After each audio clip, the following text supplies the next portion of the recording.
Sikubingelele umbukeli sikwamukele eindabeni zakusihlwa igama lami nguNoxolo Mtshali wakwaMwali. Mbukeli ke njengamanje ke sibheke ihamba phambili kusihlwa nje. We have a long way to go towards completely fulfilling the promise that is set out in our constitution. Umengameli wezwe uCyril Ramaphosa uthi iningizimu Afrika inomthethosisekelo oqinile ogcizelela kakhulu ukuhlonishwa kwamalungelo abantu.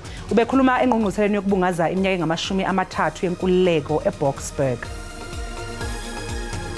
We are in the hands of the courts. We have said all that we needed to say in terms of our filing in the court. I-ANC izonikela enkantolo yezokhetho kusasa iyophikisana nesinqumo sekhomishana yezokhetho i-IEC sokubhalisa iqembu lezombusazwe elisha umkhonto wesizwe. We know it's going to be difficult. Amazulu is a good team, very well organized and difficult to deal with, but we're going to prepare ourselves as good as possible. Aseqhathiwe amaqembu azogodelisana esigabeni samakota final omqhudelwano we-Nedbank Cup.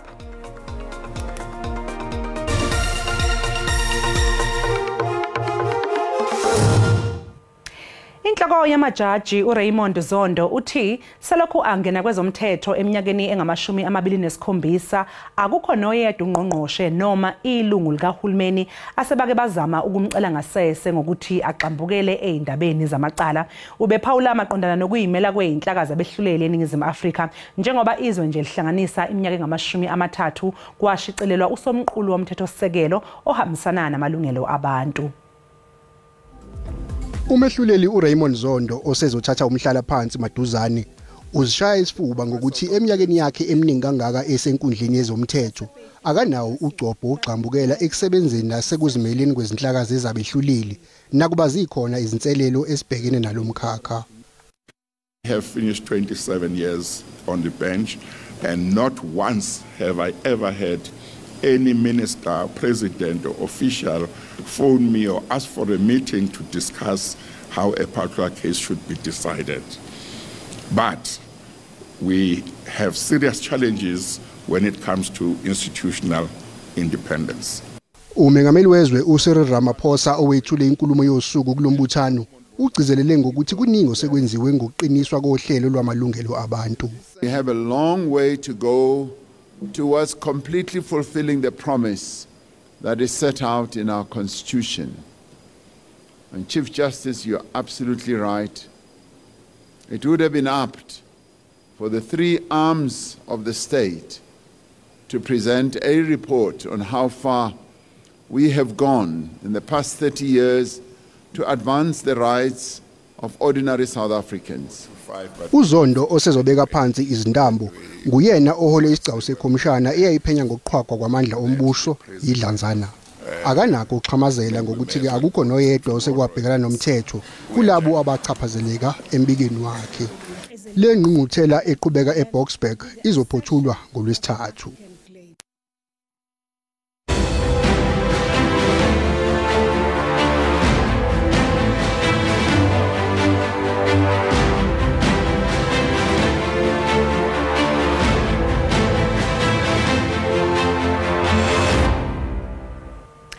I-ANC ithi seyenzele ukukhulu ukwenza ngcono izinga lemfundo kuleminyaka engamashumi amathathu eyedlule.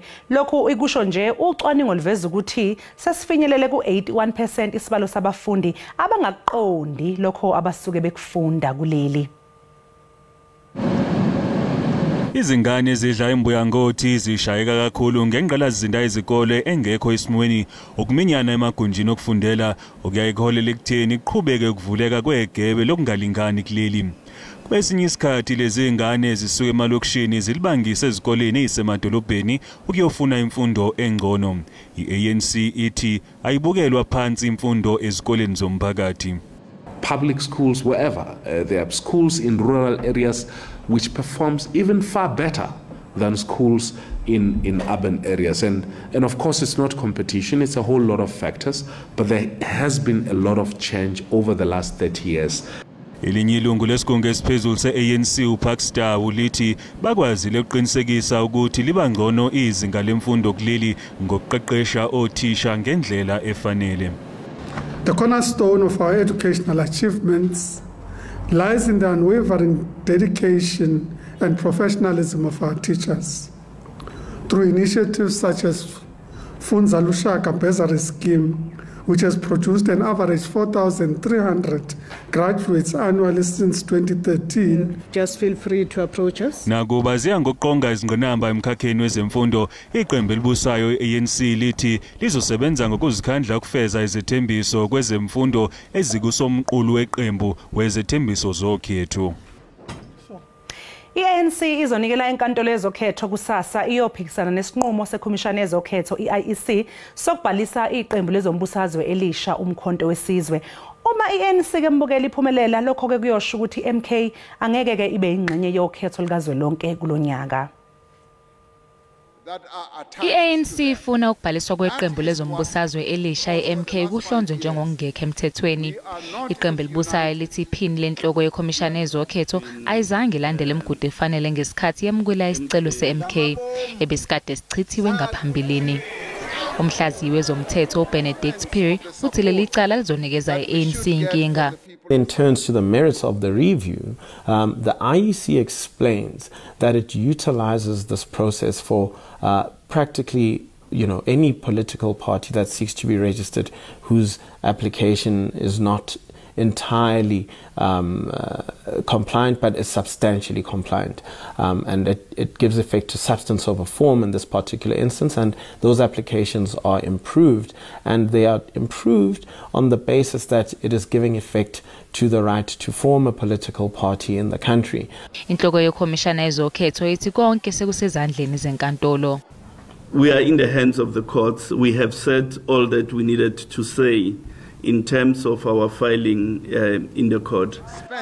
Uma i-ANC iphumelela kuleli cala izoqeda nyanga amaphupho e-MK yokungenelela ukhetho lukazwelonke nokuyinto kubukeka i-MK ingeke yamukele kalula. Remove MK on the ballot, remove Zuma on the ballot, there won't be elections in this country. Afrika ilungiselela ukusingatha ukhetho olushube kakhulu ngoNhlaba wakulonyaka. Umholi weRise Mzansi uSongezo Zibi uhambise umkhankaso weqembu lakhe eMangaung eFree State namhlanje. Imkhankaso yokhetho ithe chithisa kakhulu. uSongezo Zibi ephelezele owayilungu leDA eParliament uMagashule Kana benonomsamajesi bebesemkhankasweni ongena umuzi nomuzi. Unxusake izakhamuzi zaseMangaung kuba zenze okufanele zingabavoteli abaholi abakhohlakele. 1, they must decide on the political agenda. 2, they must decide who must go to Parliament. We did not have a party list that was decided in a closed list by a conference choosing our own friends. uZibi uthi abantu abangaluthwa kunezinhlelo ezingakaphuthulwa wasewenza isibonelo ngohlelo lwezindlu olungaphuthuliwe eMangaung. This project now has a new contract. They issued this one in February this year because there's an election. Next year it will not be finished. In 2026 they're going to issue a new contract again so they can get money for the 2026 local government elections and look busy. uZibi uzobhekisa umkhankaso wakhe eButhapelo. Ikhomishana yokhetho ikhuthaza abavoti angeke bakwazi ukuvota ezikhungweni ababhalise kuzo ukuba abafake izicelo zokuvunyelwa ukuba bavote kunoma yisiphi isikhungo esizobe sisondelene nabo. Kuzobe uqala nqa selokhu lakhululekela kuleli ukuthi laba bazobe bengekho endaweni ababhalisele kuzo ukuvota ukuthi kube impoqo ukuthi bazise iIEC kusanesikhathi ze bavote kulezo ndawo abazobe bekuzo. Ngaphambilini bebekwenza lokhu ngokugcwalisa amaphepha estationi ngale kokwenza lezo inhlelo zokuvota kwesinye isteshi. iIEC ithi lolu hlelo ungalwenza kwiwebsite yabo noma uvakashele isikhungo sabo endaweni. Leli wingi lenzelwe abantu abazobe bengekho lapho bebhalise khona ukuthi bavote ngalo ilanga lokuvota. Kodwa kubalekile ukuthi umuntu azibe akusakwazi ukuthi ubhalise voting station ngalelo langa usufaka notification yakho or ukwazisa ikhomishana yokhetho. Lolu hlelo luhlukile kunalolo lokuvota ngokukhethekile lona oluqala ukubhaliselwa amaphakathi nombasa. Unlike the special votes provision, special votes are votes that are special in that they happen 2 days before the actual election day. So those are applications, they can be approved or declined. Uhlelo lokwazisa iIEC ngohlelo lokuvotela kwesinye isiteshi luvalwa ngomhla ka-17 kuNhlaba. Sekusele nje ngaphansi kwamasonto amabili kube ukhetho lukazwelonke. Ey'ndabeni za-SABC nginguvusi Khumalo eThekwini. Mbukeli okwamanje ke sathi nje kequnga apha ngaseyitolo kanti uma ngabe sibuya sizokuphathela udaba oluthi banamanga inkinga bafundisa khile ngisiphethe ekakhulukazi upanyaza bekuvalwe imigwaqo uN1 kanye noN12 ngesikhathi kutholana phezulu izakhamuzi ze-hostel lase-Deep Kloof namaphoyisa. Lezakhamuzi ke mbukeli zikhala ngesimo esingagculisi sendawo eyihlala kuyo. Siphinde sikubingelele mbukeli sikwamukele uma ngabe usanda kungena udabeni oluphambili besibike ukuthi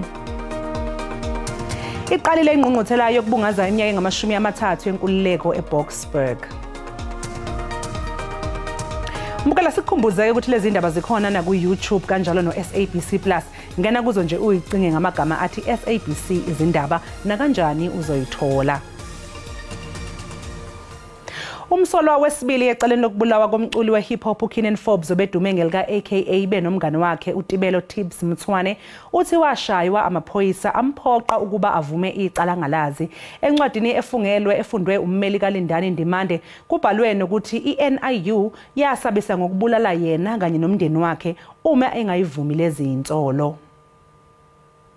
Encwadini efungelwe kaNdimande uthi waboshwa enxanxatheleni yezitolo eMaponya eGauteng uthi ngesikhathi esagcinwe esitokisini esike station samaphoyisa eThekwini wayiswa endaweni angayazi nokuyila athi washaywa waphoqwa ukuba avume ukubandakanyeka ekubulaweni ka-AKA. Uphinde watshela enkantolo ukuthi NIU yasabisa ngokubulala umndeni wakhe uma engasebenzisani nayo. The NIU made it clear when they visited my homestead that they will kill my whole family.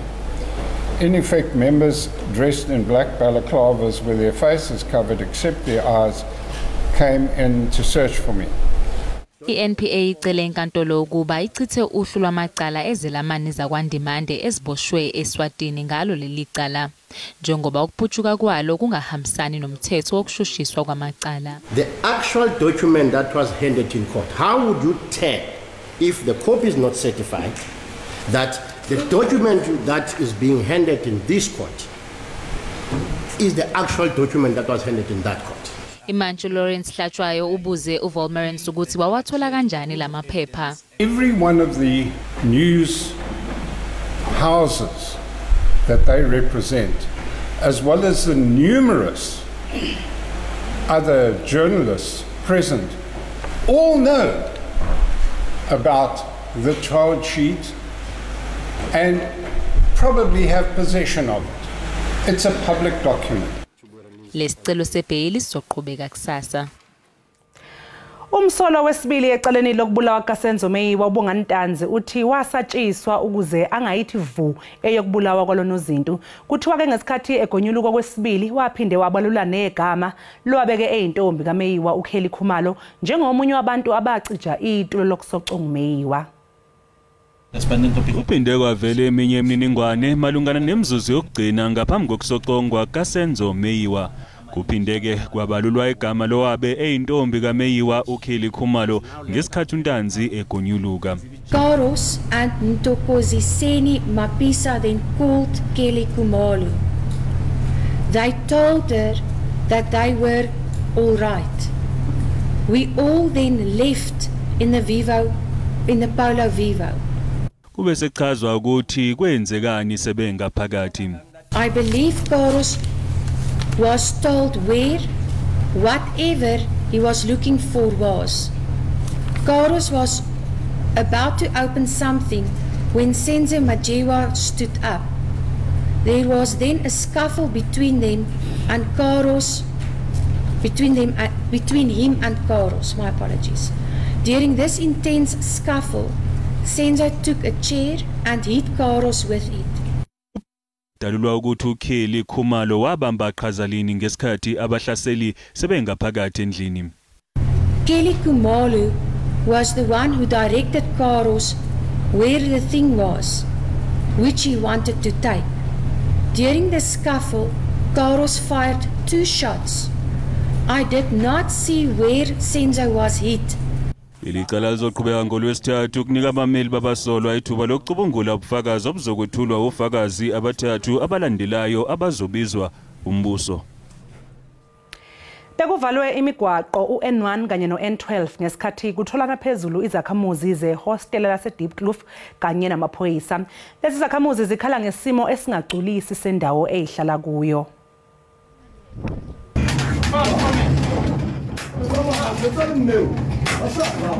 Iphathimandla zomthetho beyisebenza ngokuyikhandla namhlanje ziphansi phezulu izama ukuqeda nyanga ibhili iqubuke hostela iDeepkloof. Abanye abaholi bakuleli hostela bathi sekuyisikhathi eside bezama ukuthi baxhulumane noNdunankulu wesifundazwe uPanyaza Lisofu bezomcacisela kabanzi ngeenkinga ababhekene nazo nezimo abahlala ngaphansi kwazo, kodwa lokhu akuzange kuze kwenzeke. Sesikhulumene wakade side kakhulu nabantu laba. Sekuthe kakhulu sikhuluma nabo. Yonke into on record, ngirecord into yabo ikithe minute. Banamanga inkinga. Bafunisa gese ngisiphethe. Ekakhulukazi uPanyaza imali yethu le Panyaza. Okhulumela amaphoyisa esifundazweni eGauteng uColonel Mavela Masondo ubekhona naye endaweni la bekuqubuke khona ideleka. Uqinisekisile ukuthi ke amaphoyisa ebambisene namaphoyisa omkhandlo igoli JMPD bakwazile ukuletha uzinzo kule ndawo. Kukhona ama-sporadic izinto ezenzakele bakhona lokuvala imigwaqo, kodwa sikwazile ukuthi sibasuse kungakabi khona idamage enkulu eyenzakele. Amalungu omphakathi athi afuna impendulo maduze. Uhulumeni akakwazi ukuzwa inkinga zabantu mangabe bekhuluma ngomlomo. Ufuna ukuziba baphuma emgwaqeni kube khona bakwenza ukuze izobona ukuthi ngempela bakwatile. iSABC ivakashele enye yezindlu kuleli hostela. Isimo mbukeli besingesihle neze. NgiuCalvin wakwaDludla. Endabeni zeSABC ngibika ngisehostela iDeepkloof eSoweto eGoli. Ungqongqoshe wezemidlalo, ubuciko namasiko uZizikodwa namhlanje wethule ngokusemthethweni umqhudelwano oklonyeliswa ngweindondo kumaciko alapha eNingizimu Afrika kanye nabasiki benqephu. Lo mklomeliso ke omusha weindondo ozobanjwa minyaka yonke uzosingathwa okokuqala ngasekupheleni kwenyanga. A lot of our creatives and cultural, many of them died as paupers, regrettably. I mean, if you look at the Mahlatinis, if you look at the Brenda Fasses, these are the people, in my view, should have been more recognized in their own country. But also some of them, even currently, they are more celebrated across Atlantic and Indian Ocean than their own country. Hence, when we came in, among others, we celebrated the recipients of the Grammy Awards, starting with Mama Miriam posthumously, up to the latest, Black Coffee and others. These are the things that as a country we may not recognize, important as they are, that those who participate and raise our flag internationally using creatives, using culture, we've got to acknowledge their excellence. So we want to elevate this at that level. It's an inaugural, there may be imperfections about it, but we think it's a good start.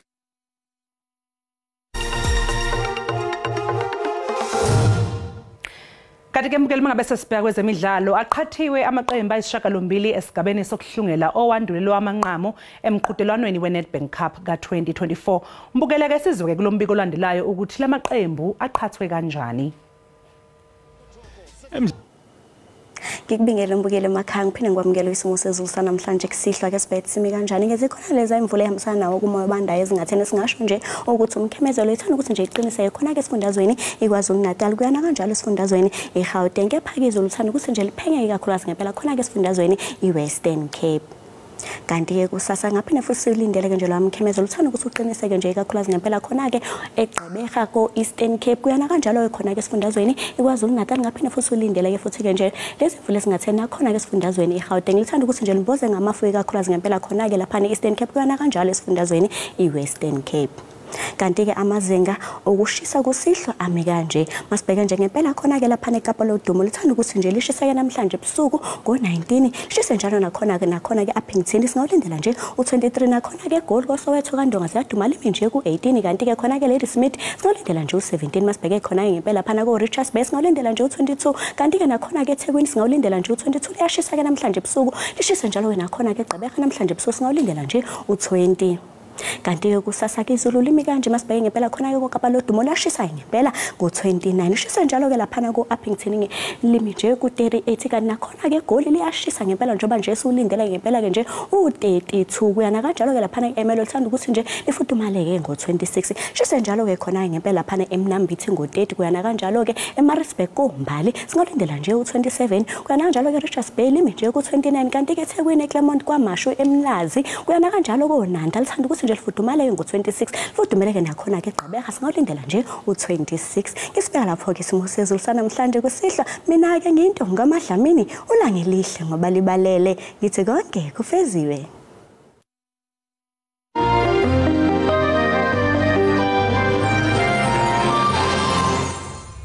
Mbukelizi phela lapho ke besikuphasele zona namhlanje kusihla lapha endabeni zesiZulu bakhona koza kwethu kusasa bazobe beniphathele izindaba ngolwimi lwesiXhosa nibe nje nobusuku obuhle nisale kahle.